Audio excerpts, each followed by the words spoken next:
छगन भुजबळ यांनी बुधवारी नाशिकमध्ये एका मेळाव्याचं आयोजन केलंय। जसे मुनगंटीवार नाराज आहेत तसे मंत्रिपद न मिळाल्यामुळे छगन भुजबळ सुद्धा नाराज आहेत। भुजबळ यांनी नाराजी तर मुनगंटीवार यांच्यापेक्षा थेटपणे बोलून दाखवली।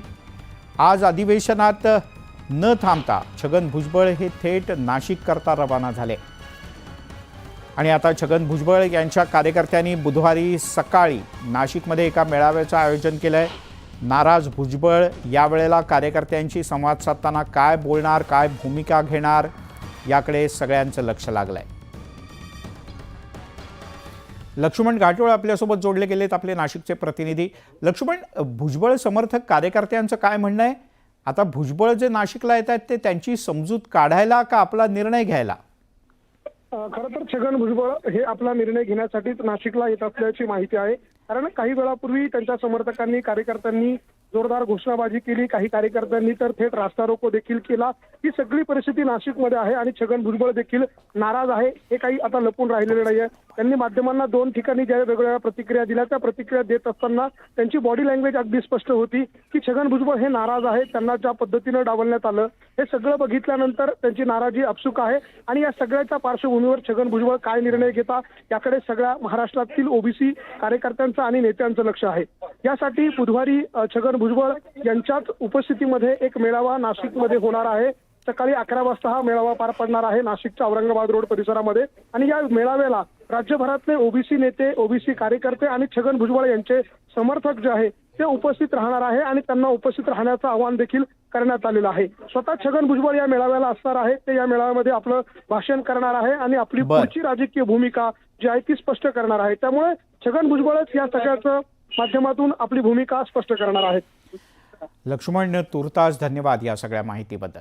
दरम्यान मंत्रिमंडळात स्थान न मिळाल्यानं राष्ट्रवादीचे नेते छगन भुजबळ हे नाराज आहेत। त्यांनी माध्यमांच्याकडे स्पष्टपणे आपली नाराजी बोलून दाखवली।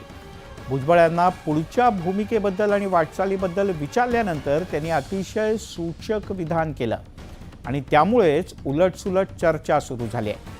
तुमची पुढची भूमिका काय असा प्रश्न विचारल्यानंतर आता बघू, जहां नहीं चैना वहां नहीं असं भुजबळ म्हणाले आणि निघून गेले।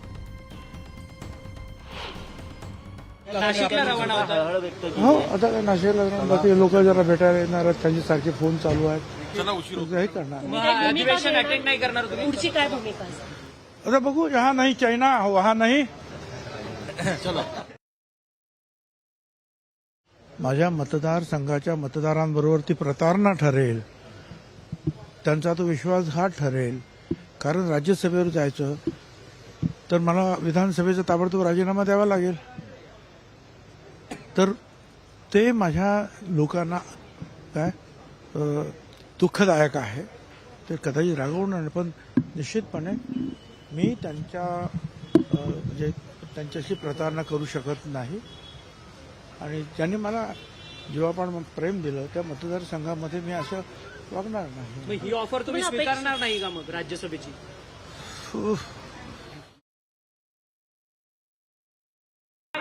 तुम्हाला डावल ना किती महत्वाचा, किती पक्षामध्ये एक तर्फा चाललंय असं वाटतंय का?